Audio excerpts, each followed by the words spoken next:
name is Lisa, and I'm a professional cellist. I got my master's degree back in Ukraine, and here right now I'm residing in the United States. And I decided to prepare some beginner cello course videos. And I know that there's a plenty in YouTube you can find, but because I'm a teacher, I'm teaching already for about maybe 18 years.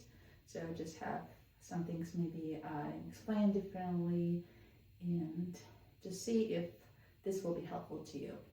So the first video is getting started.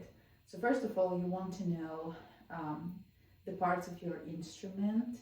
It's the fingerboard, the bridge of the instrument, the scroll, the pegs, the nut, right, F-holes, and pin. The bow is the screw. You have to tighten the hair, loosen the hair. The frog, right, we can start from the frog, so it's also down bow, and then the tip, the stick itself. Those are important parts to know, and there's not that many parts on the bow in many ways, so it's easy to learn. Posture and sitting, all the things what you are doing on your instrument, the way you play it needs to be as natural as possible. Usually very healthy to sit straight, right? So that's what we want to be with the instrument. Our back needs to be straight, right? Like 90 degrees from the chair down. How you position your cello. So it's 3 spots you need to remember. Floor is supporting your cello through the end pin. Then left knee also holds the cello right here, right? And later on we'll discuss a little rotation and how it can be a little pushed also with the left knee. And then your chest. And of course, men and women are different. Women usually have shorter upper body, right? Longer legs. And the man is the opposite, longer upper body. And yeah, and then, you know, the proportions can be very different. So the length of the hands, arms. Most important thing is to find that spot, right? So there's some locations on your chest, right? It can be a little bit raised, a little bit lower, but you need to feel like you're in control, like cello is not covering you, that you're not able, like, you know, to do much of it, or you feel like you cannot hug it or whatever. So it needs to be pretty huggable. So that in that way you feel like you're on the instrument and you're doing the things you're playing, placing the fingers, placing the bow, and this is all feels comfortable, not like not reachable. So it's important to find the right size of the instrument for you. If you're an adult, it's not always means you need to have a full-size cello. Yes, a full-size cello will sound better, it's bigger, but also like 7/8 will be another option, right? 7/8 is between 3/4 and the full-size cello, so it will be a little bit smaller if you are an adult, right? And shorter height, like 5'1" or something like that. So, or like, I don't know, maybe you're short, but your fingers are long, so, or arms also, right? So that kind of, you know, things needs to be discussed with the teacher probably. She or he can help you to find the right size for you. If you're a kid, there are some measurements I can also provide for the children. What can be found, it depends on the grade or age. Everyone has different genes, right? So not all kids are going to be the same height what are expected by a certain grade. The cellists are sitting, okay? It's only like cellists who are playing pop music, just to look at them better so they can move on the stage, they will be standing. So there's a separate thing. All the normal cellists are gonna be sitting on the chair. So the chair, you don't want the chair to be too high, and you don't want the chair to be too low where your knees are like right here, and too high when your feet are hanging. So something like where you can sit comfortably at the third part of your chair, so like this much, right? And then your feet are firmly on the ground.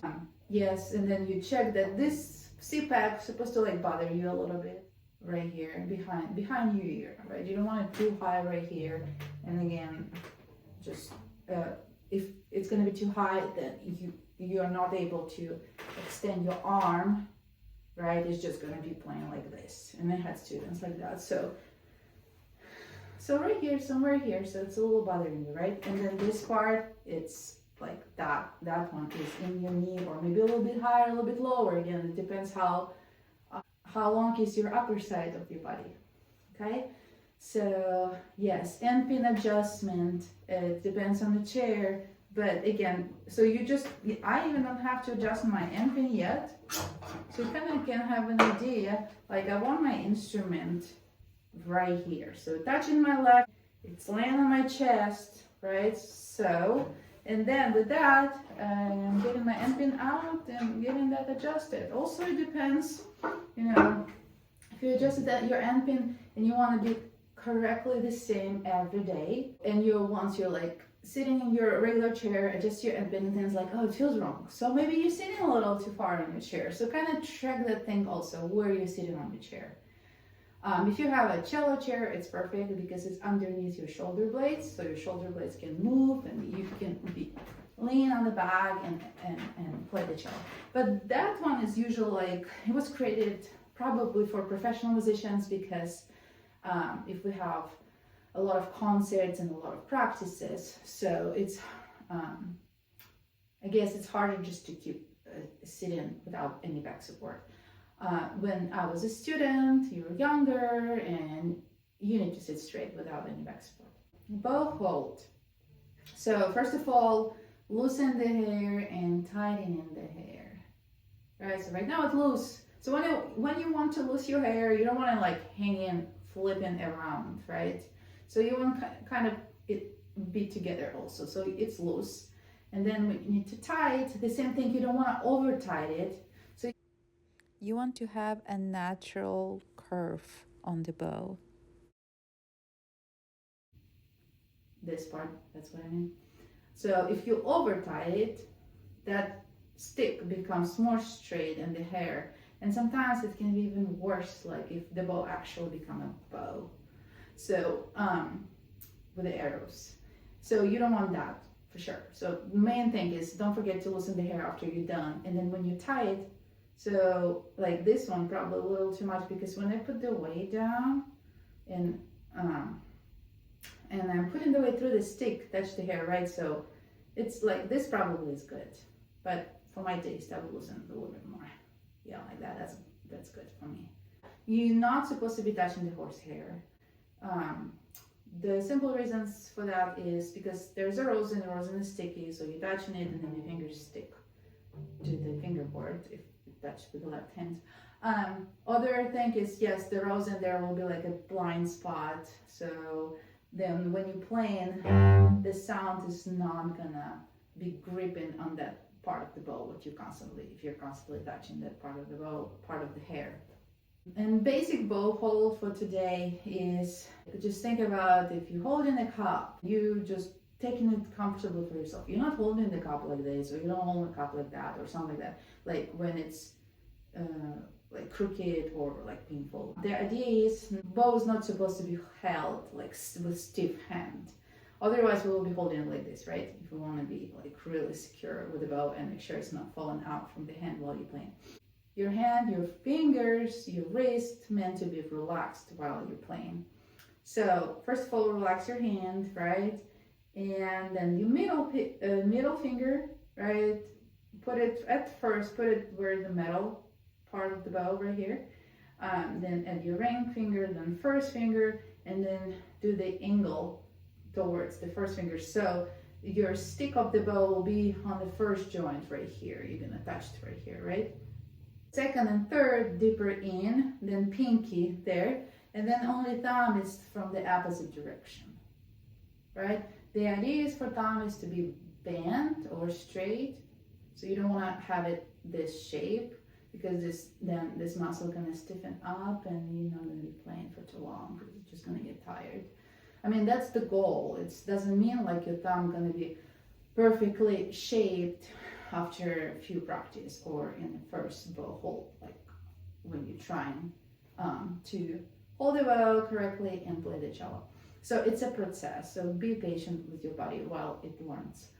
Again, you holding your wrist like this, right? It's all relaxed, your shoulders relaxed, middle finger right here. So you kind of place, I'm not even doing anything with my thumb, right? right? So you place in the fingers like this, right? Hanging. And then add your thumb between the stick right here and where the frog starts. So right here. Okay? And it kind of goes on the side of my thumb, so it's not in the middle, so you can kind of see where's my callus is at. So it's right there because the hand turned, the wrist turned a little bit towards the first finger. So, and this is 1, 2, 3, 4. Those are the fingers in the left hand, and that's how I'm playing always, also to the right hand. So the fingers are curved, right? And then you put it on the string, and the string holds the bow also. Okay, so it's not only your fingers holding the bow and hand, forearm, shoulder, it's also the string. So make sure again you're holding the bow and you have like some sort of flexibility with it. First of all, you need to get comfortable holding that way and not the other way. Then when you place it on the string, let's take the G string, which is C, G, D, A. When you play this open G string, open means you don't use any left hand, so it is what it is. What you need to watch is playing between the bridge and fingerboard, right? And staying, like you pick the contact point, approximately like 1 inch from the fingerboard, right? And you try to stay there, like try not to slide up and down. So try to stay there. And another thing to watch, it's imagine like the end of the fingerboard and the bridge, it's 2 lines. It's like, if you remember, parallels are never cross, right? So imagine like this is 2 lines and which never cross, and you need to put the bow exactly parallel to the in between, right? So this way it's gonna help you to move your hand and elbow and whole arm correctly, right? So you're not gonna be crooked because you're gonna cross this line then. If you crook it this way, you're gonna cross that line. So you wanna stay parallel.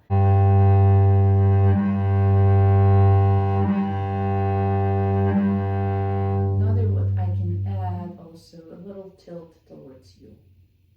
So there's a 90 degrees, right, when it's straight. There can be a tilt towards you guys or tilt towards me.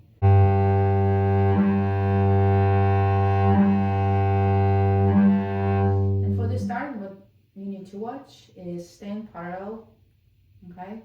1 contact point, and don't lift elbow and shoulder. Yeah, all dropped. Again, this part of the frog. Don't even bother to go too close to the frog.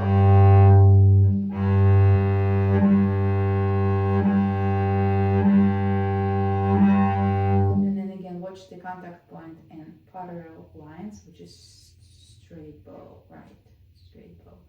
If you're an adult and you're watching the videos of the cellist playing and you can see they kind of around the place, well, that will come later. So for the beginners, that's what you want to do.